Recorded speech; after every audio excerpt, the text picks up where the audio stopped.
ఇక చూడుర్రి 13కు చేరిన అసంతృప్తి గళాలు నల్గొండ పాలమూరు తిరుగుబాటు ఎమ్మెల్యేలకు తోడైన ముగ్గురు వరంగల్ శాసనసభ్యులు ఇక వసూళ్ల నేతకు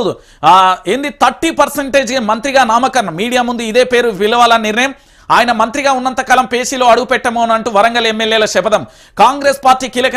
నేతల వద్ద అసంతృప్తుల రహస్య సమావేశం ఆడియో క్లిప్పింగ్ అత్యవసర భేటీలపై ఇదే అంశంపై ప్రధానమైన చర్చ కాంగ్రెస్ ఎమ్మెల్యేల తిరుగుబాటు కాంగ్రెస్ లో ఏంది కలవరం కమాండ్ కంట్రోల్ సెంటర్ లో సీఎం అత్యవసర భేటీ నేనేమని చెప్పినా అంటే ఇది ఒకటి చెప్పనా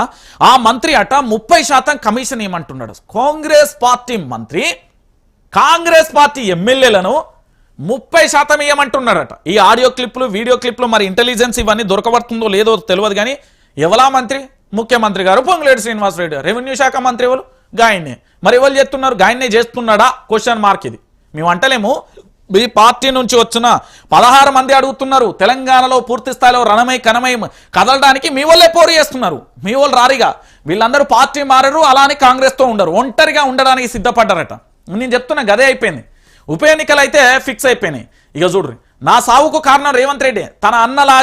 అన్న అలాగే రాసుకున్నాడు అంటున్న బిల్డర్ సోదరి ఏంది ఆత్మహత్య గల కారణాలపై 8 లేఖలు రాసిండు హైడ్రాతో బ్యాంకుల లోన్లు వస్తలేవని బాధపడ్డాడు 5-6 నెలల నుంచి ఆందోళనతో కనిపించిండు మొన్న రాఖీ కట్టుండే బాధపడుకుంటూ ఏడ్చిండు వేణుగోపాల్ రెడ్డి సోదరి కవిత కన్నీరు మున్నీరు అంటూ కూడా చెప్పిన పరిస్థితి కనబడుతుంది ఇది కుత్బుల్లాపూర్లో మా అన్న రాఖీ అప్పుడు కట్టేటప్పుడు జేబులో ఎంత ఉంటే అంత ఆలోచించకుండా ఇచ్చేటోడు ఈసారి రాఖీ పండుగకు 1000 రూపాయలు చేతిలో పెట్టి మొహమంతా ఎట్లనో పెట్టుకున్నాడు అర్ధగంట సేపు బాల్కనీలో నిలబడి బాధపడిండు మాకు ఏ సమస్య వచ్చినా అన్న దగ్గరికి పోతాం కానీ అలాంటి అన్నే మమ్మల్ని వదిలిపెట్టి పోయిండు అంటే ఇక చెప్పు రాష్ట్ర ముఖ్యమంత్రి రాష్ట్ర మంత్రిమండలి రాష్ట్రానికి సంబంధించిన ప్రభుత్వానికి ఇక ఆలోచించుర్రా ఇక మా మిత్రుడిని తీసుకురండి ఒకసారి రియల్ ఎస్టేట్ రేవంత్ రెడ్డి వచ్చిండు రియల్ ఎస్టేట్ పోయింది రేవంత్ రెడ్డి వచ్చిండు అన్ని పోయినాయి ఏ వ్యాపారం అండి ఏ వర్గంలో ఏ వ్యాపారం ఉందండి అన్ని పోయినాయి ఏది లేదు ఈ తెలంగాణలో అన్ని బురదైపోతాయి